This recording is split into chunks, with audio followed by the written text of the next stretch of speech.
Barbershop Conversations, man. Hopefully you guys had a splendid weekend, and yeah, man, I share like this video, but I just want to comment to Barack Obama. You know, get this comfortable. All right, there we go. Let me center myself. First, I want to say Barack Obama was the one who initiated the infiltration of the Skittles community into the black community. He didn't dwindle down. We didn't get a windfall of reparations, but we got a windfall of Skittles. It takes the other side of the rainbow. You know what I mean? You go into schools now, we got gender neutral bathrooms and unisex bathrooms, and boy meets girl and girl meets boy, and the absence of God. And now you can put God as a drag queen and Jesus as a... I told you this 10 years ago in my videos, that they will show God a part of the Skittles. Jesus is part of the Skittles. I'm told you this. You seen the memes? Now, I also want to tell Barack Obama, Kamala Harris voted white. She got a white husband. And this is why you guys need to get off the Democratic plantation, because Barack Obama from the Genesis makes no sense. He chose a white vice president. He voted for a white vice president. He didn't say, oh, I'm going to get a black vice president. I'm going to turn the White House. He didn't paint the White House black. No, he didn't. Shout out to my Malcolm X sweaters up there. I got so much Malcolm X gear. But yeah, man, identity politics is dead. And I'm just here to let you guys know it is. You know, I had to get off the plantation, you know what I mean? Better late than never. You know, I would say around about 38, 39, I started turning the corner, you know.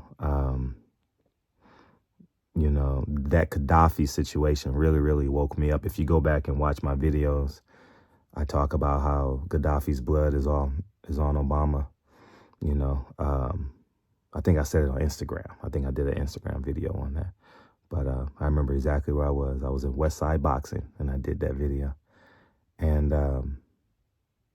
stop believing politics, man. Vote for your dining room table, right? If you got a husband and you got a wife and you got kids, vote for God. And if you can't vote God, vote for your bank account. Vote for your neighborhood. Don't vote for ideals. I'm telling you guys, don't vote for ideals, man. They get you on hope. What it used to be like. This pie in the sky of racism. Listen. I ain't gonna lie to y'all, man. I wish the words that I said to you guys sometimes were tangible. And this is a time when I wish it was tangible, because the ignorant people see this as arrogance. You know, I'm doing the video for my walk-in closet. I got multiple walk-in closets here. And you guys think it comes from a space of arrogance. It comes from a space of my life. And my life consisted of me being on welfare. Well, my mother being on welfare. And I subsequently was a welfare child. I went from poor to living from paycheck to paycheck with my mom, to my mom figuring out how to help me financially get through college.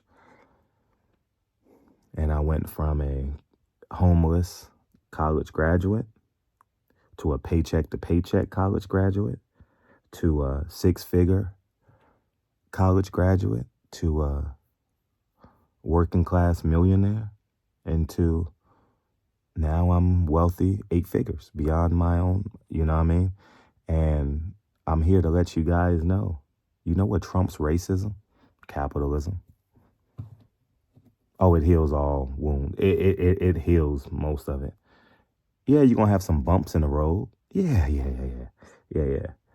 But is racism? Yes, you can't. I can't sit here and say racism doesn't exist.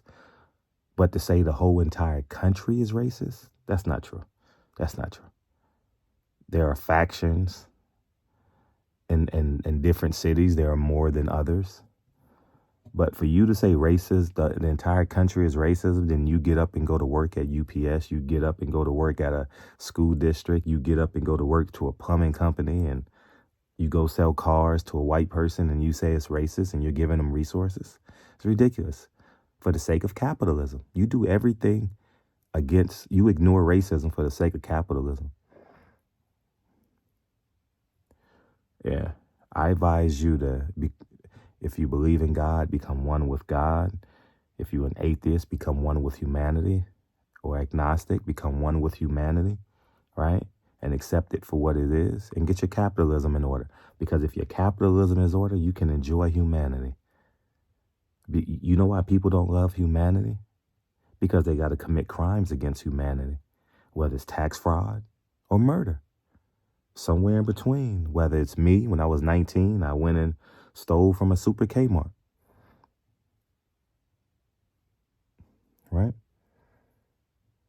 90, I'm going to say 90%. 90% of the people in jail are for capitalism. Capitalism. Yeah, if they had the money, they wouldn't have been put in that position. Whether they are compromised, still living in the hood, committing crimes because they don't have capitalism, or they went to the bank and robbed the bank. You get what I'm saying? You get it?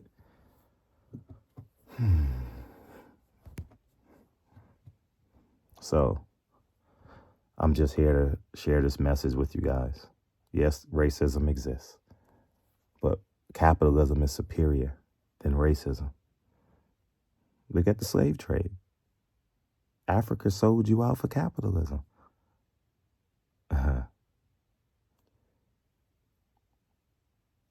It's not going to make sense to you now because you're young, you're hopeful, you still believe in ideals, you still believe in the potential of humanity, the potential of whatever you believe in. But the reality is, that's why, I look at boxing podcasters, how many of them started in LA? Am I the only one left in LA? How many boxing podcasters still live in LA? None of them, because they can't afford it. I'm the last of the Mohegans. They went to had to go live on somebody's couch. They're never coming back to LA because they can't afford it. Capitalism. Barack Obama writing books. Wife writing books. Speaking tours. Colleges. It never ends. Now he's probably a lobbyist, a spokesperson, get paid $500,000 to make a phone call. You know what I mean? To put his name on the bill now, His name is for sale at this point. Mike Tyson. His name is for sale. I'm telling you, man, the world is a beautiful place when you have capitalism, humanity, and God in order. I mean, in order? No, because I say in order, you may think I'm thinking 1, 2, 3. No, I'm thinking of in this respectful place in your life. It's amazing. But Kamala Harris don't believe you, Barack. She voted for a white husband. Peace, y'all.